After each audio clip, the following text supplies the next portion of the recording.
एक film release हुई है अभी हक। अगर आपने वो फ़िल्म अभी तक नहीं देखी है तो जाके ज़रूर देखना। मैं कभी भी आपको बहुत कोई किसी फ़िल्मों के लिए नहीं कहता हूँ कि उसको जाके देखना, पर इस फ़िल्म को जाके ज़रूर देखना।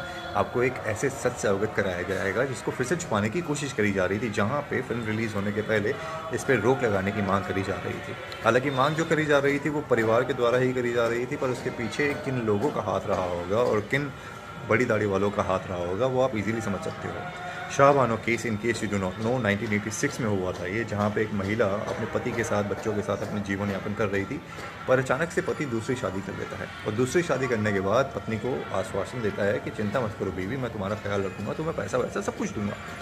पर कुछ टाइम बाद वो पैसा देने से मना कर देता है, चाइल्ड केयर के लिए मना कर देता है।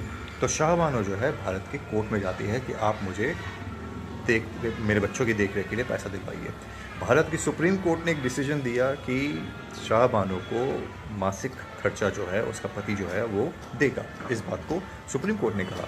लेकिन हमारे राजीव गांधी साहब, जो कि जिनकी पतलून ढीली हो गई थी, मेरे ख्याल में वो भी अपने नाना जी का कोई छोटा पजामा पहन के घूम रहे थे, उनकी पतलून ढीली हो जाती है और वो पार्लियामेंट में सुप्रीम कोर्ट के डिसीजन को ओवरटर्न करवा के संविधान में चेंज करके शाहबानो को उस मासिक खर्चा जो उसे मिलना चाहिए था उससे वंचित कर देते हैं। ये भारत का वो इतिहास है जिसके बारे में आपको पता ना चले इसकी भरसक कोशिश करी गई है, और आपको पता ना चले इसकी भरसक कोशिश अभी भी करी जा रही है।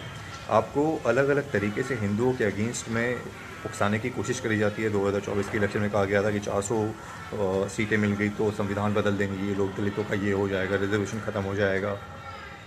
पर एक्चुअली में कॉन्स्टिट्यूशन की धज्जियां उड़ाने वाला और कोई नहीं बल्कि ये गैंडी परिवार ही है, गांधी नहीं है। ये गैंडी है, क्योंकि क्योंकि इंदिरा का जो पति था उसका नाम था फिरोज खान गैंडी।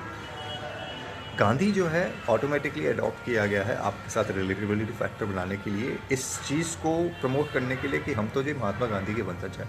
वही महात्मा गांधी जो 15-15, 14-14 साल की बच्चियों को अपने साथ नंगा चलाता था, उनके साथ नंगा सोता था और ये कहता था कि मैं अपने ब्रह्मचर्य के ऊपर प्रयोग कर रहा हूँ। अपने कई चिट्ठियों में उन्होंने दूसरों को लिखा है कि मनु के बारे में सोचते हुए या फिर आज मेरा विरस स्खलन हो गया इस बारे में सोचते हुए, पर उसके बावजूद भी आपको ये बताया गया है कि वो आपका यानी कि भारत का महात्मा है, बाप है। ऐसा कुछ भी नहीं है। He was one of the most pervert guy that you can ever come across, but उस पर डाइग्रेस नहीं होते। शाहबानो के ऊपर बनी हुई इस फिल्म को ज़रूर देखना, क्योंकि आप, जैसे मैंने कहा, फिर से सच को दबाने की, छुपाने की भरसक कोशिश करी जा रही है। And that is how they play, that is how they divide Hindus. अगर देख लिए तो कमेंट करके ज़रूर बताना, देखने जा रहे हो तो कमेंट करके ज़रूर बताना, यहाँ तक आए हो तो पेज को फॉलो ज़रूर करना।